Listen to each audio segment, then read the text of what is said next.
Eu andava só quando ouvi uma voz me chamar, dizendo: filho, necessito lhe falar. Foi difícil de entender aquele gesto inesperado, mas quando percebi, estava sendo amado. Meu coração se abriu, meus olhos se encheram-se de lágrimas, e minha boca só dizia: eu te amo, meu Jesus. Com a sua piedade, levante-me do chão, estenda-me sua mão. Seja sempre o guardião das palavras que eu falo, e também seja o pastor a conduzir os meus passos. Não me deixe por caminhos tortuosos caminhar, mas me mostre o que é amar. Amar. Tome conta da minha vida, ensinando-me a viver, para que eu possa, desde agora, muito mais te conhecer. Seja o meu melhor amigo, fique sempre ao meu lado, livrando-me do pecado.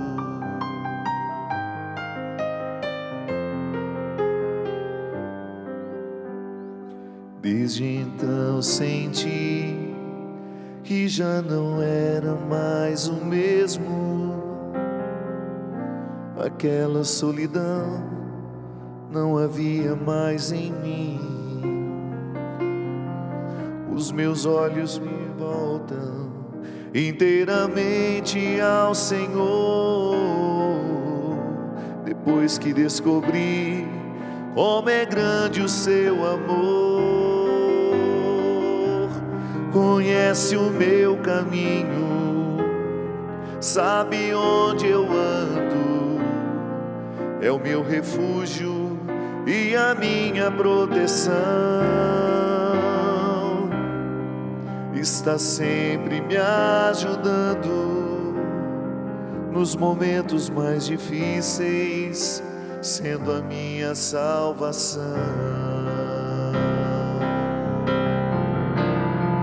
Seja sempre o guardião das palavras que eu falo, e também seja o pastor a conduzir os meus passos. Não me deixe por caminhos tortuosos caminhar, mas me mostre o que é amar. Amar. Tome conta da minha vida, ensinando-me a viver, para que eu possa desde agora muito mais te conhecer. Seja o meu melhor amigo, fique sempre ao meu lado, livrando-me do pecado.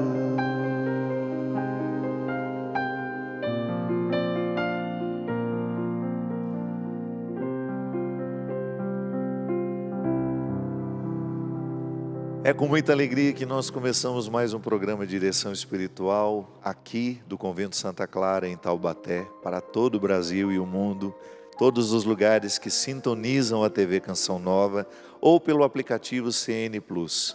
Seja bem-vindo, este momento é especialmente preparado para você. Obrigado, Christian, por tornar o programa ainda mais especial, pela sua presença. Eu quero agradecer toda a equipe da produção do programa, da filmagem, a técnica. Sem essas pessoas nada disso aconteceria. Há tantas pessoas que fazem o nosso trabalho ser possível. E eu gosto sempre de ser grato àqueles que constroem comigo a minha evangelização. Muito obrigado. Nós estamos ao longo do mês falando da presença íntima de Deus em nós. Nós estamos refletindo de como é importante nós termos a consciência aguçada, que é por meio dela que Deus fala com a gente. Hoje na música Guardião, que é uma música que a Ziza gravou com o Vinícius, que é o autor dela. Depois eu regravei também com a Ziza. O Vinícius foi muito sábio quando associou o verbo guardar à vida íntima. O meu guardião é aquele que me habita. Só que numa percepção humana, é mais fácil eu entender aquele que me guia pela mão. Quem me segura pela mão, dá-me muita tranquilidade no caminho. Eu costumo dizer que é importante, é fundamental à vida de uma criança, ela ter confiança em quem a educa. Pais, mães, avós, irmãos, professores, todos aqueles que fazem parte da vida emocional de uma criança, têm um potencial enorme de gerar nela autoconfiança. Quando a gente vai aprender a andar de bicicleta, por exemplo, por segurança, precaução, as bicicletinhas em que a gente aprendia, não sei se hoje é assim, tinha as duas rodinhas atrás, para a gente se desequilibrar sem o risco de cair. Era um desequilíbrio calculado, porque não tem como aprender a andar de bicicleta sem passar pelo desequilíbrio. Mas depois, à medida em que a gente já não usa mais as duas rodinhas, porque aprendeu, e é tão misterioso o processo de aprender a andar de bicicleta, né? Qual é o mecanismo que o cérebro faz para conseguir se equilibrar sobre duas rodas e depois aquilo ficar natural? Você não precisar mais pensar como é que faz. É só subir na bicicleta que você sai andando. É um aprendizado para a vida toda. A não ser que depois, na velhice, a gente perdeu um pouco dos reflexos, mas é um aprendizado para a vida. Quando tiram as duas rodinhas é porque a gente já estabeleceu a confiança. Os guardiões na nossa vida, eles têm essa função: provocar-nos em nós a autoconfiança. Não faz sentido a gente ter um guardião que vai segurar a nossa mão a vida inteira. Isso é imaturidade. A mãe e o pai que insistem em segurar a mão dos filhos, além do que foi o tempo necessário, vão infantilizar os seus filhos. Eles ficarão privados de descobrir o valor da autonomia, de construir o próprio caminho, de aprender a graça do equilíbrio. É claro, de vez em quando a gente volta lá e segura na mão de novo, porque há muitos adultos que, por crises que passam, momentos difíceis que enfrentam, ficarão mais confortáveis, metaforicamente, segurando a mão de alguém. Porque o segurar a mão é literal na infância. Eu preciso literalmente segurar a mão daquela criança para que ela sinta-se segura para andar, dar os seus primeiros passos. Mas depois, na fase adulta, isso é metafórico. A gente tem até um gesto, né? Olha, estou aqui com você, e segura a mão da pessoa. Mas eu estou aqui com você é muito mais do que segurar aquela mão. É demonstrar uma disposição de ouvi-la, de aconselhar se for possível, preciso, amparar o choro, tolerar a alegria, comungar da alegria e também da tristeza. Então a metáfora do segurar a mão nos acompanha ao longo da vida. E é claro que depois, na velhice, a gente precisa voltar à literalidade da infância. Se na infância você precisou segurar o seu filho para que ele pudesse andar, na sua velhice você precisará que o seu filho segure a sua mão para que você caminhe em segurança. É o processo da vida. E é lindo quando nós temos a oportunidade de fazer pelos nossos pais aquilo que eles não puderam fazer por nós. E às vezes você nem tem condições, você não pode parar de trabalhar, porque você é quem faz a manutenção da vida dos seus pais. A depender da situação, os pais não têm recurso para enfrentar a velhice. Velhice é caro envelhecer. Estava falando outro dia com um amigo meu, que é filho único. Você vai ter que estar preparado, porque cuidar de um pai, de uma mãe hoje, com cuidadores, com as necessidades hospitalares em casa, porque os nossos pais estão vivendo mais do que viviam no passado, custa muito caro. A gente tem que estar preparado financeiramente para isso. Eu, graças a Deus, eu pude fazer pela minha mãe. Nem todo filho tem condições de fazer. Mas quando eu pago a conta e estou lá, de vez em quando, ou se possível, sempre, para ajudar a minha mãe a ultrapassar a sua velhice, isso é maravilhoso. Pagar a conta também é segurar a mão. Isso não nos exime de ir lá, dar carinho, fazer uma ligação, perguntar como está. O Vinícius pensou que aquele que segura a mão fica melhor percebido por causa da experiência humana. Porque um dia eu olhei para o lado e entendi o significado de ter um guardião. Depois, na vida mística, eu também penso esse guardião fora de mim, segurando minha mão, livrando-me do pecado, como diz a música. Só que aí a gente evolui para entender que a presença do guardião não está fora de nós, ela está dentro. E que a conversão é retirar os obstáculos que muitas vezes ofuscam o guardião dentro de nós. Deus vai nos guiar sempre, se nós criarmos as condições favoráveis para isso. Porque às vezes nós temos a compreensão ingênua de que Deus faz tudo. Não. Uma coisa que Deus não faz, por exemplo, desrespeitar-nos na nossa liberdade. Como dizia São Paulo, os dons de Deus são irrevogáveis. Ele não dá hoje e arrepende-se amanhã e retira depois. Uma vez que foi concedido o dom, vai nos acompanhar a vida inteira. O que eu muitas vezes faço, e é muito comum isso, é desvirtuar o dom que recebi. Há muitas pessoas que inclusive ficaram conhecidas nacionalmente, que tinham o dom da cura, e que depois certamente abriram brechas para o demônio, para as forças diabólicas do mundo, para o interesse financeiro, político, poder, sexualidade, que às vezes grita muito dentro de uma pessoa que tem o dom, viu? Não pense você que a pessoa que tem o dom de profecia, aquela pessoa que tem uma facilidade de sonhar e prever uma situação, que ela não tenha desequilíbrios emocionais. Eu conheço muitas pessoas que me abordam assim: Deus mandou lhe dizer isso. E às vezes tem o dom mesmo de perceber além, um dom místico, mas ela também tem as vulnerabilidades dela. Ela pode muito bem estar apaixonada por mim, ter outros interesses por mim, e fica usando do dom para se aproximar. Muito perigoso. Eu sempre tive cuidado com isso ao longo da minha vida, porque eu sei que dom e escuridão caminham juntos. Luz e sombra. Uma pessoa muito iluminada, muito cheia de dons, ela é um alvo fácil das sombras.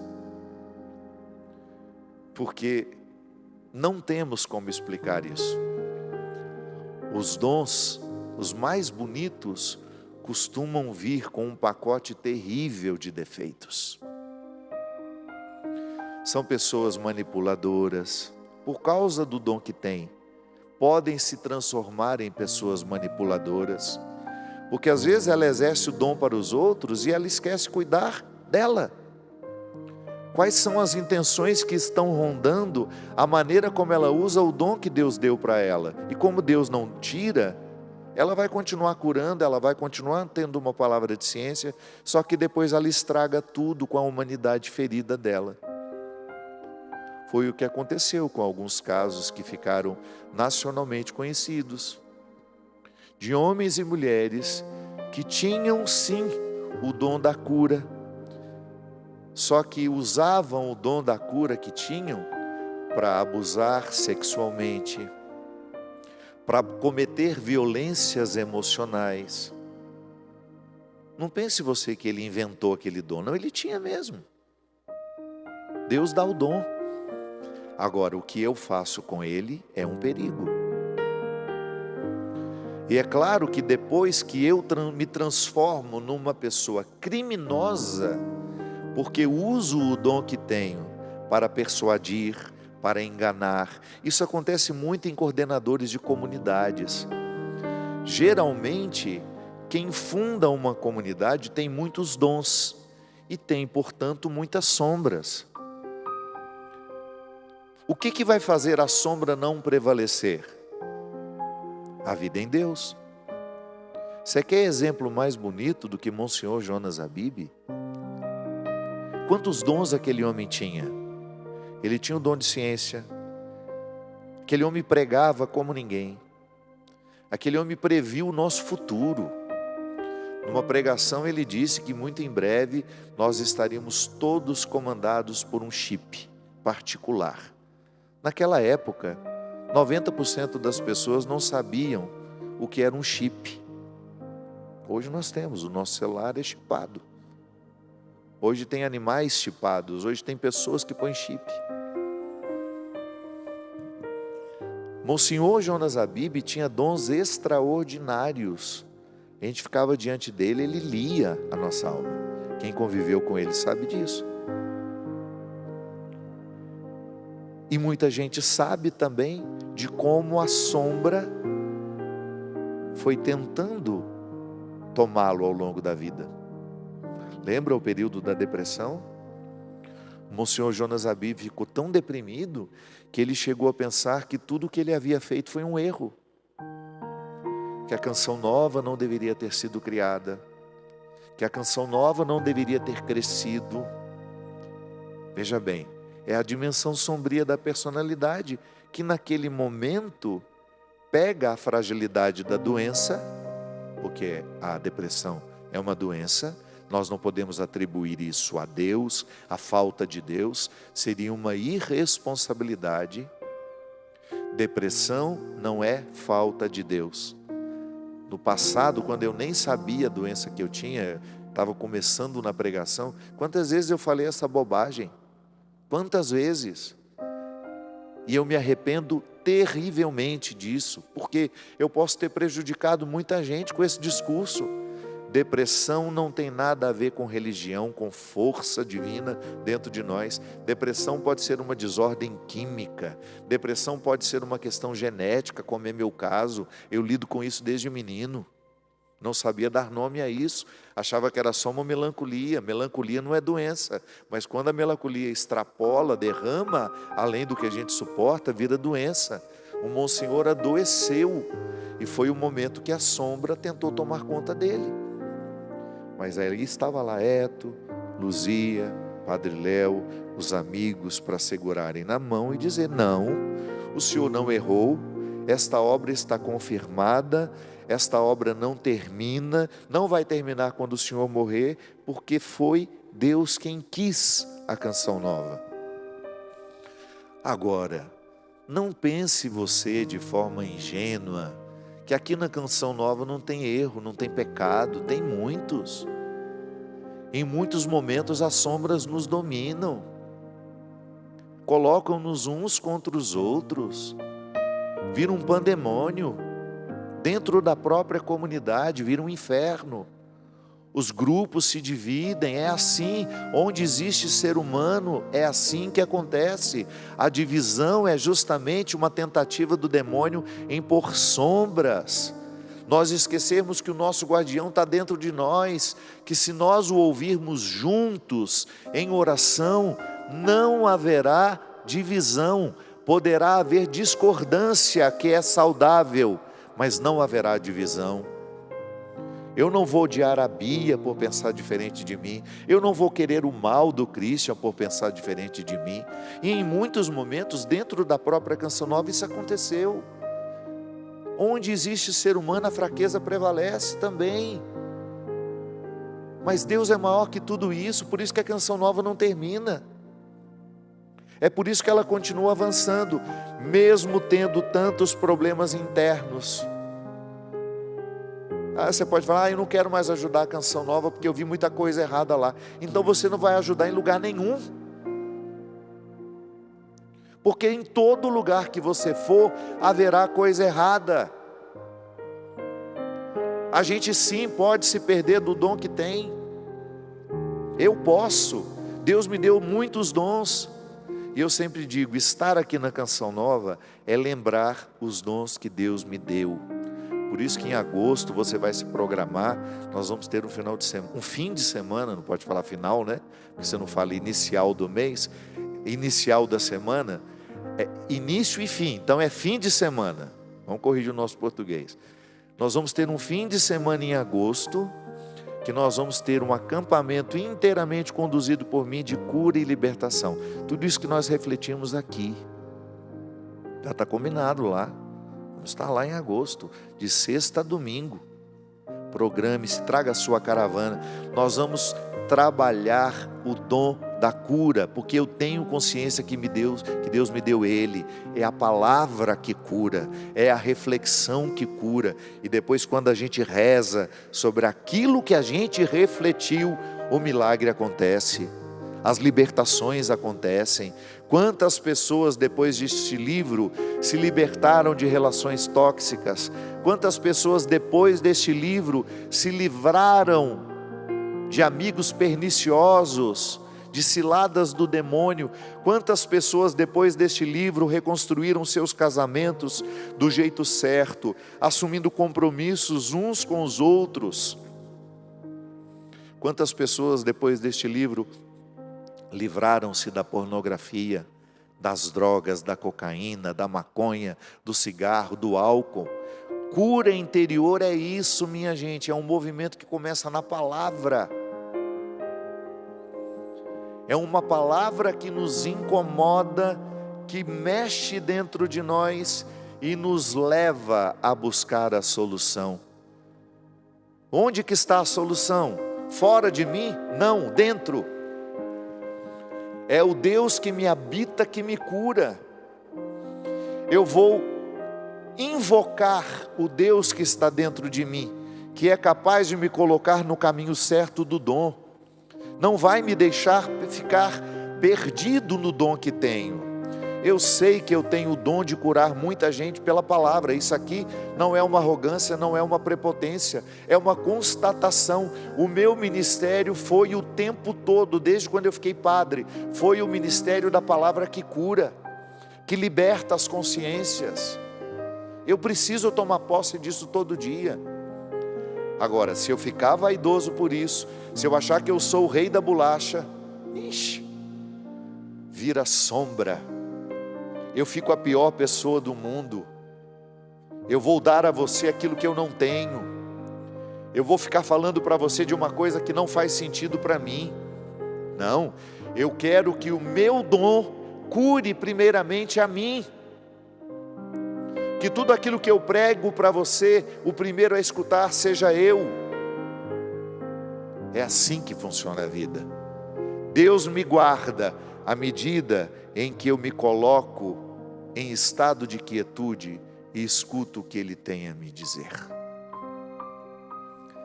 Derrame sobre nós a bênção do Deus Todo-Poderoso, Ele que é Pai, Filho e Espírito Santo.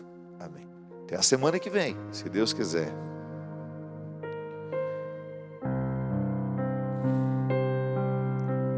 Eu andava só quando ouvi uma voz me chamar,